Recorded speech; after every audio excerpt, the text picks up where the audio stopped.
let's start over.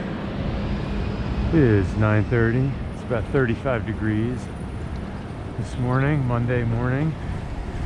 Got a family in front of me here. Got a kid biking. It's a beautiful thing to see. It's exactly why we need safe streets and bike infrastructure that doesn't suck and kill people. That's why we need fewer cars, less parking for cars, and more public space for anything other than cars. Car storage. Let's see. I'm taking a different, my sort of usual path this morning. Go over to the Greenway, enjoy the water, see what's going on over there. I think mainly because there's a whole bunch of streets right at the bottom of Central Park that are all shut down, like 100% shut down, even to pedestrians and cyclists, which is really bizarre. But what are you gonna do? So if I bike down there, I literally have to go on 5th Avenue to get through. Like I'd have to go like around and loop around, and it's kind of like, I don't really need that hassle. So I figured I'd use this as an opportunity to just enjoy the Greenway again, because I haven't been on it for a couple weeks. My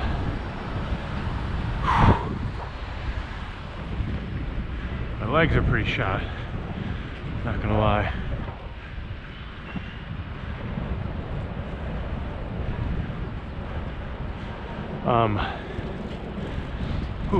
Yeah, not from biking, from doing a workout on Friday. Still super sore. We got a blue BMW just speeding, LBX 7 something, Pennsylvania. Couldn't see because he doesn't have a license plate on the front, which should totally be illegal in New York. It should be illegal anywhere. It should always be easily identifiable. I don't understand how you have such right to privacy when you're in a vehicle. Like, your vehicle itself is like impossible to identify. Everybody has the same stupid looking car, and it's hard to tell, especially like for hit and runs and stuff. Like, you literally have no idea. The information is like a sedan, a 4-door sedan, you know, hit and murdered someone and then sped off. It should be much easier to identify vehicles. Like here, when the door is open, or the back door, you can't see, but you can from the front.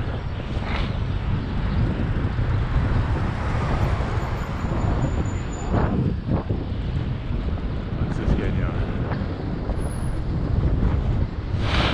All right.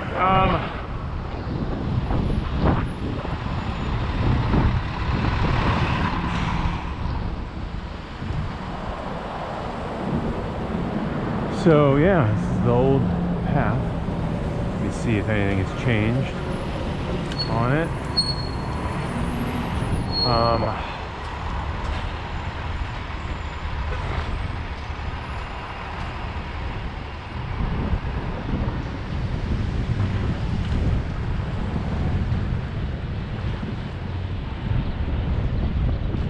God, I was rereading some of the stories about this doctor who is the 29th cyclist to be killed in New York this year on the Transverse 96th Street that basically cuts across Central Park, which I biked on Friday afternoon. Never actually biked it before, but it actually was convenient because I needed to get to the west side from the east side.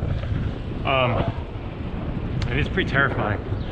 I was reading some articles about this guy, Dr. Cameraman, and kind of some of the context around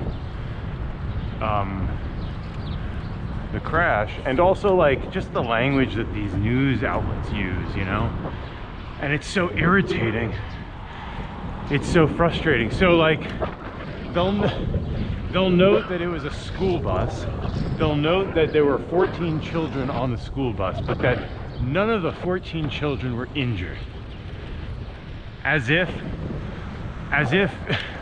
anybody in a school bus can be injured by a 50-year-old on a bike on the street. Do you know what I mean? Like, what an insane thing.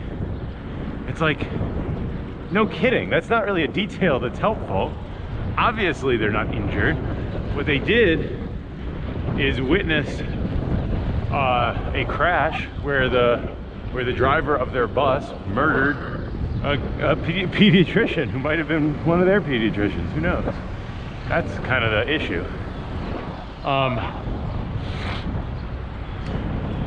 This is the kind of street that the transverse is like, this riverside here, where you'll see here these guys speeding right behind me. Nobody does 25 miles an hour here. If they were, I'm going maybe 16, 18 miles an hour right now, because I'm riding pretty, relatively fast. They're going 30, 35 easily. You can tell how fast 20 miles an hour, 25 miles an hour actually is. You really can. It's the difference between feeling like, oh yeah, this isn't too fast. It's comfortable. It seems like, it feels like as a pedestrian or a cyclist, when a car is moving that fast, like if you're watching them, it feels like the driver's going kind of slow. Like it feels like they are riding their brake, and they're, like I was just watching some people driving close to where I am, and I was like a cop, and I was like, oh, this guy must be doing 20 or 25 miles an hour. Like it looks like he's actively going slow, and there's really a difference that you can sense and feel, and that's the sort of speed differential between being a fixed in one spot or in a car driving fast. When you're driving fast, you feel much more confident. You can swerve around things, no big deal. You're in total control, because it feels like you're in control. But we know that's not the case, right? All right. So here we are on the riverside, on the river, Hudson River. It's over there. We're on the Greenway, Hudson River Greenway.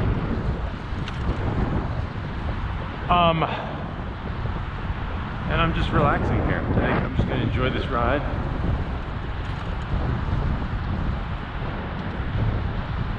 Really nice clear day today. This is global warming, I think, because it's like 35 degrees in the middle of like late December. It should definitely be 20 degrees right now. Like, I'm surprised that it's this warm. I mean, it doesn't seem like warm, but this ain't that cold. This guy's going fast, wow.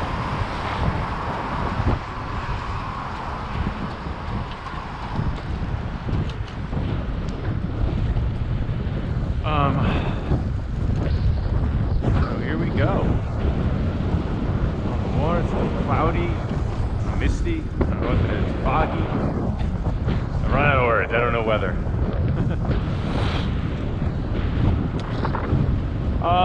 What is on my mind? This guy's jiggling over here. Funny little move. Shaking his hips, shaking his moneymaker.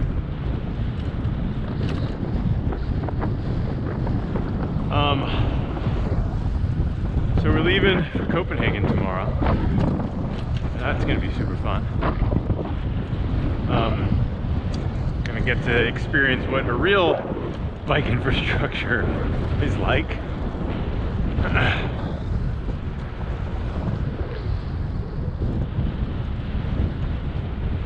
What else? I don't have too much to discuss. Yeah, except that the details around, I just can't shake this, this latest death. It's really sad. I mean, all of them are sad. Everything is sad. I don't know. It's also also so frustrating that we had a murder in Morningside Park, right? These teens, these kids basically knifed a student, a Barnard student, to death. She died. You know, it was a big deal, as it should be, because it's so horrific. And also so rare, like, but, you know, not entirely unpredictable. Like, there had been reports for the last year of, 20 robberies, muggings, that seemed to be by the same sort of group of kids, in the same sort of manner. They beat up a guy. We were at his, like a sort of not a memorial, we all went to the park together and, sort of talked about how we wanted to come together as a community and keep the place safe and all that. The guy didn't die, but he was pretty seriously beat up, and it was awful, like concussion, head trauma, pretty serious. And, a sign of things to come, but they didn't really do anything. There's not really much that happened as a result, they being the city. And I don't know. I don't really have solutions exactly, but you would think that you'd say, all right, well, like, we're not really set up for this kind of stuff very well. Like, you only have cops, that's all you have, and cops only do very specific actions, right? So for example, like, if they're like, oh, it's not well lit, maybe light in the park will make it safer, right? This is like a very natural thing. Well, making a park more lit up is a very reasonable kind of thing to do. Say, oh, you know what? These things happen sort of at twilight or in the dark. Let's brighten up the park at night. Should be safe at night, but you know what? It's really dark, and that's not conducive. But they didn't really do anything about that. There's no new lights. But when the cops respond, the cops only have a few tools at their disposal. So the cops have floodlights, right? And they're like, well, I guess we need light. What kind of light do we have, boys? Like, well, I have an SUV. We could just park it in the middle of the park and put on our headlights. Or like, all right, guys, we could take our flood lamps, which are freaking awful, especially if you like are in if you're anywhere near them as trying to go to sleep, like in an apartment, you got flood lamps at the entrance. Okay, you're like, all right, that's a solution, and like, kudos for doing something. But what we need is like a designer, right? Designer and money and like speed. Just need to say, all right, well, let's get somebody in here, do a survey of the park. They probably already have projects and schematics from like 20 years ago on what to do, how to improve the park, and just haven't done it, haven't financed it, whatever. And they have, and that's what they should be doing. It's like, all right, well, how do you add light to the park without making it like floodlights? There's a bunch of SUVs sitting here doing work.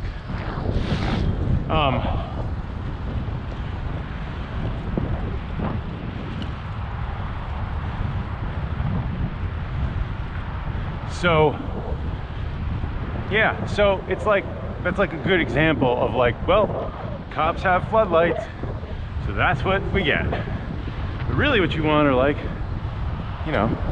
upgraded lamps, like things that fit the design of the park itself and don't make it hostile, because nobody wants to walk in the park. Like nobody's like, let's take a nice romantic walk through the park through these flood lamps, and these like cops positioned all over the place. Like, that's not, does it maybe make you safer? I suppose that's true, but at what cost?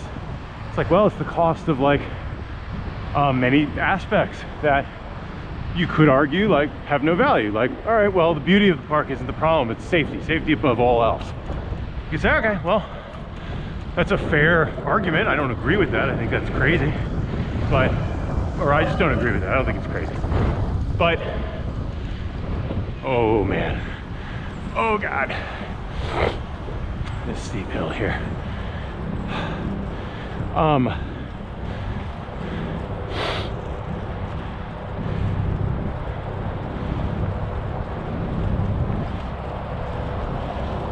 Obviously another way to make the park safe, or to target the metric of zero, no criminality in the park, no crime, is shut the fucking park down, which is kind of like what they did, right? You're like, all right, well, let's put up kind of roadblocks and locks and things so that you can't go into the park. This is something that frequently happens with bike lanes.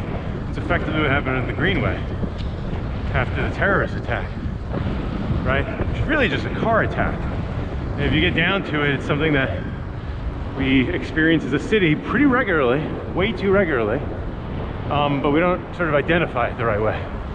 So instead of taking aim at motorists or the design of highways and things, they just put a bunch of barricades into the Greenway. And this is the difference between when cops or law enforcement, or basically people who don't actually ride bikes, don't really know the first thing about commuting and what cyclists actually need to be safe and what they think that cyclists need to be safe. And to their credit, there has not been a similar crash, or attack rather, on the Greenway. Meanwhile, 29 cyclists have died this year being hit by cars. So you tell me, like, do you care if your loved one is killed? Do you care that much if they're killed by, a terrorist with a truck, or just a regular guy in a school bus, who tried to pass them? Like, does it really matter that much? Does it give your loved one's death more or less like meaning, value, And that's, I don't know.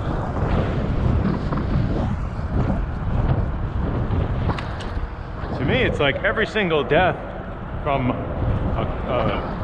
crash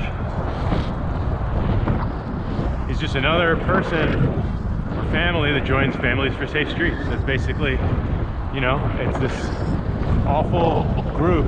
I mean, it's it's an amazing group. It's a group that represents something awful, right? That, the more people, the worse it's doing. And my point is, my point, right? Like, it's a group you kind of don't want to exist. You want nobody to die. You want no families that have to suffer this. So it's stronger together, and this kind of coalition of families that are fighting for all kinds of safe street improvements. But the city should be doing this stuff already, at a much faster pace. I was just reading that Seville in Spain, which we visited last year, put 30 million euros into their bike infrastructure, and within 18 months created a massive bike infrastructure very quickly, increased mode of trips that are by bike from 0.5% to 10%, in 2 years. It wasn't 15 years. And you can do this. The city can do it. It's political will that is lacking. It's not really money. It's just a bunch of weaklings who are scared to do anything, and to take real shots. Instead, we're sort of scraping at the margins while I'm riding a bike underneath a highway here.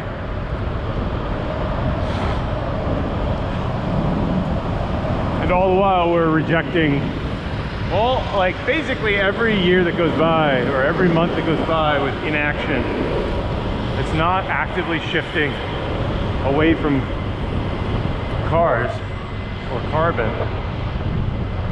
is basically we're just complicit in climate change, and we're basically climate denialists at the end of the day. By doing nothing, by not really actively doing anything, we're basically climate denialists. Because you're like, well, you know, we need to rebuild the VQE or whatever because there's a billion trucks and we have to do this. And meanwhile, we're saying, no, like literally eliminate highways, eliminate this shit. It is not the future. You know, the future is not car free. I don't think I believe that.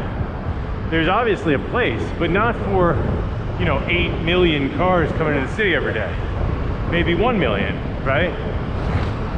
Maybe very specific cases, right? With very, very strong, where like, it's gotta be a really good reason why you need to take a car and you cannot take any other mode.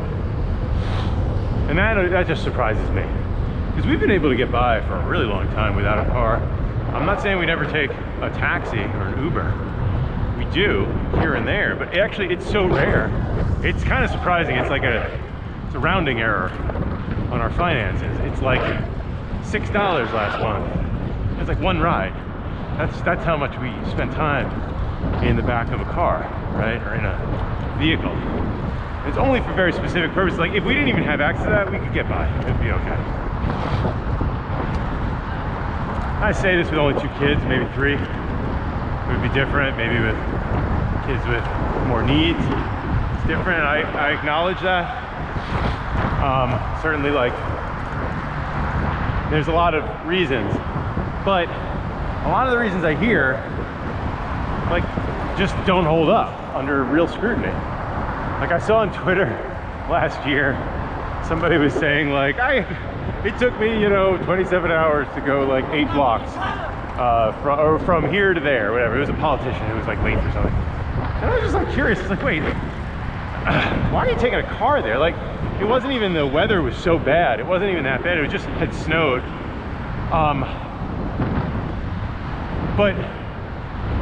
But it was like, you know, it was like a 12-minute bike ride or something, and like a 14-minute car ride. You know, it was like that kind of a situation. It's just like, okay, dude, just, you know, take a bike or walk. Like, why are you driving? So, I don't know, there's lots of examples of that. People who are like, I have to commute because the bus from New Jersey is like really inefficient. Well, then the bus is really inefficient, so let's fix that. Like, so be an activist and make the bus, you know, let's make the bus better, write letters, do whatever. You know, I feel like the problem is not I need a car. The problem is all these other things suck so bad, and it's self-fulfilling. So then everybody gets cars because, you know, the bus doesn't come on time. Well, let's improve the bus system, and then you improve ridership. But in order to do that, for example, you know, you need to invest money into it, or you need to, you know, eliminate a line of parked cars so that you get a dedicated bus lane like we have on 14th Street now. Or in other places, you know, and tons of other cities have the same kind of thing. And it's like, what miracle of miracles? We removed a lane of traffic, replaced it with a concrete barrier, and only run buses through it. Kind of like train tracks, right? And then the buses are like 25 minutes faster and like flow through, you know, crushing congestion, like Swiss cheese or whatever, like hot knife through butter. I don't understand. We've done this so many times now. It's so well established, particularly outside of America. But we seem like surprised and baffled every time. Wait, in order to like improve things, you have to like invest in buses, subways, trains, infrastructure, pedestrianized spaces, bike lanes, bike paths, you know, replace parking for cars with, you know, anything anything else because it's public space and it's a nuisance, and 3 million cars parking at the curb for free is not a transportation policy that really makes any sense today. Maybe it made sense in 1970 with like half the people or whatever, or I don't even know. I don't think it really ever made sense. It was a pretty stupid idea to base your entire transportation policy on private car ownership and then make everything free and incentivize the shit out of it, and then actually create, you know, update laws over the years to make it so it's almost illegal to not have a car in many places, like effectively. You know, you're not allowed to cross to the middle of the block. You're not allowed to cross. Okay, so where should I cross? Oh, you know, a mile down the road. Okay, well, where should I walk? Oh, you know, on this tiny little nothing garbage sidewalk. It doesn't exist. You know, wait, but I'm in a wheelchair. Oh, yeah, oh, you have to go this other way. It's 75 miles out of your way. That's kind of the tactic that we've taken. Pretty awful.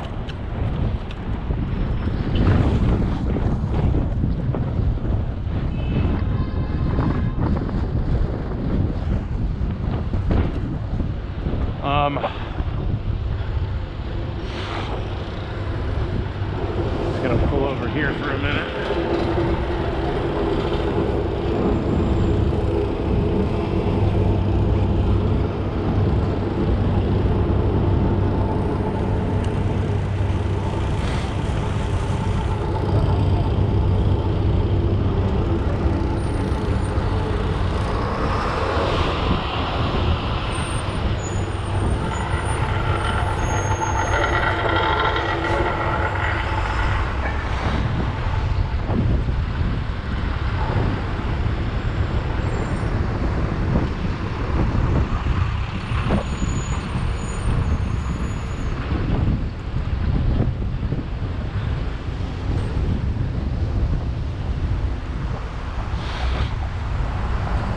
All right, what else?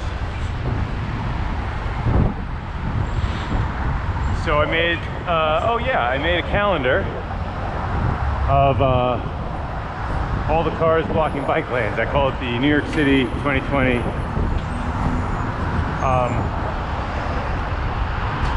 blocked bike lanes 2020 calendar. And basically it's a tearaway calendar, which means every day is a picture, every day has a photo, and every single day has a photo of a car blocking a bike lane that was actually taken and actually recorded on that actual day the prior year, 2019, this year. And it's not, the hard part was not finding enough photos to fill the pages. The hard part was whittling down 11,000 photos down to 366 because of leap year. We could have 30 calendars. Look at this guy, by the way, making us safer. This guy's just blocking the whole bike lane. Has no idea what the hell's going on. Let's see, F75 LPM, New Jersey. Van. Probably commercial, but nothing on the side of his van that identifies it. I'll check and see. And so, with this calendar, we talked about making this last year and just didn't get our act together. So this year, a couple weeks ago, I started doing this. Wrote a little script, got it ready, sort of prepped it. So on each photo, we superimposed the license plate, the date and time, or the time that it was pictured or observed, and the location, the address. It's mostly accurate, you know, 99% of it is accurate. Sometimes there's like little glitches. And for the days where a cyclist was killed, which there are 29 days, which is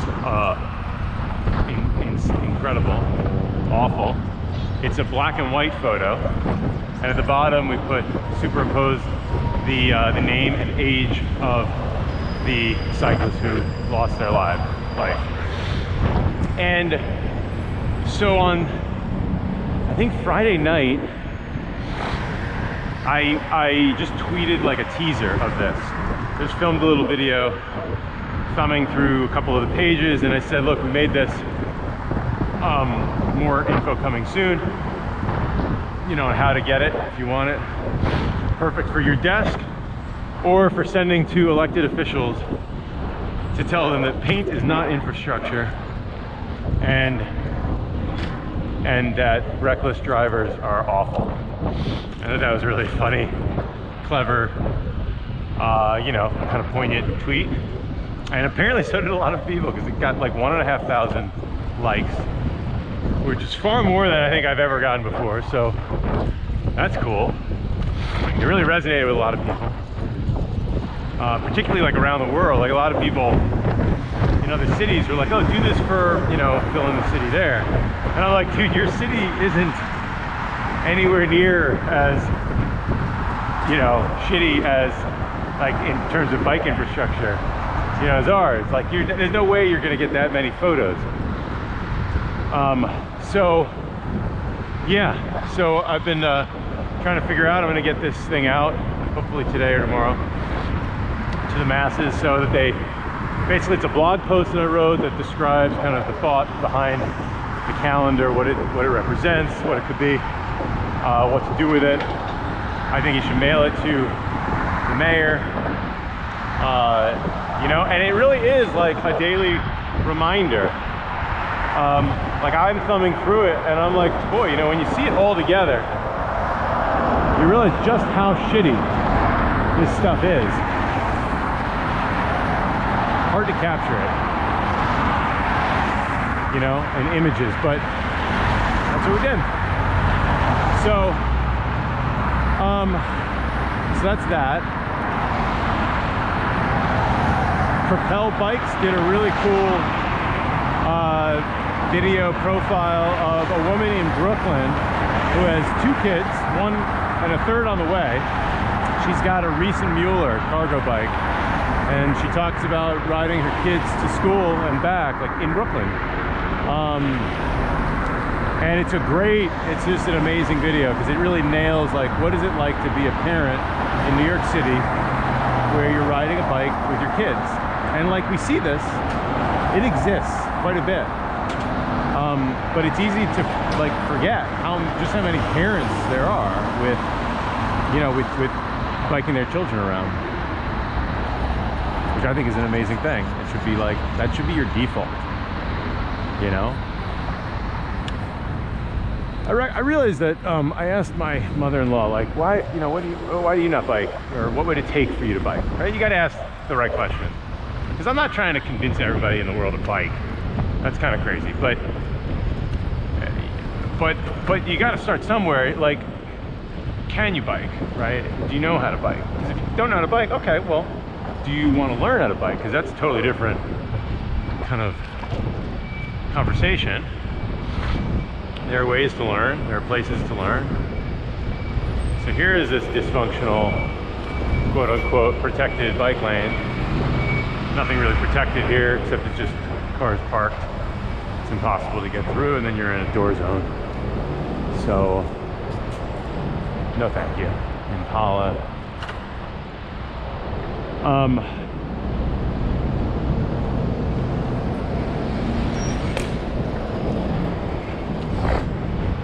And so yeah, there's a bunch of sort of reasonable, reasons to not bike, right? I physically can't. I don't have balance. I literally never learned how to ride. Or like, I'm so scared to even fall, as my mother-in-law said. Brittle bones, can't even take one fall. Would never be able to take a fall.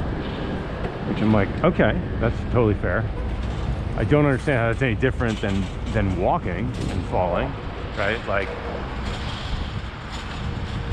what's interesting is if that's the case, which I think is the case for a lot of people, most people don't really want to fall.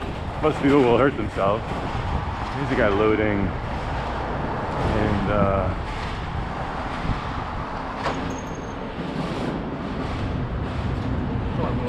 yeah. Thanks. Bike coming through.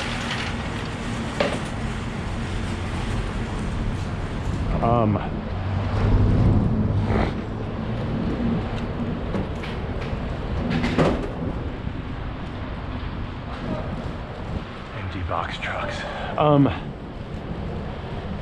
Is that like people fall all the time walking, right? So you'd say, okay, well, let's make our sidewalks incredibly safe. Let's make crossing streets really, really safe. Like literally for people on foot. Forget cyclists, forget that, right? Or as a driver, like what I think is crazy is the drivers themselves are not demanding more safety.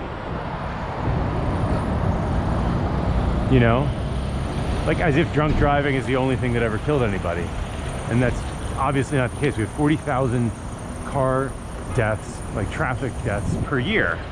And that's overwhelmingly motorists killing other motorists. So take the cyclists and the pedestrians completely out of this, which is, you know, a different, kind of like a different conversation. You have completely, you probably have a slightly different set of problems that you need to solve for just straight up drivers killing each other, right? Like all the distracted driving, which largely is like, it's distractions. So everybody's on their phones, they're texting. I see this all the time. Like you see this so much when you bike. Because look at where I am. I can see right into people's, into the window. So I can usually have a very clear view of what people are doing in the comfort of their vehicle while they're driving, while they're operating it. Which, as we know, like it's illegal to operate a car while texting or whatever. It's basically the same as being drunk. You know, you're really not paying attention, and you see people like sort of startled when they like encounter you and see what's going on.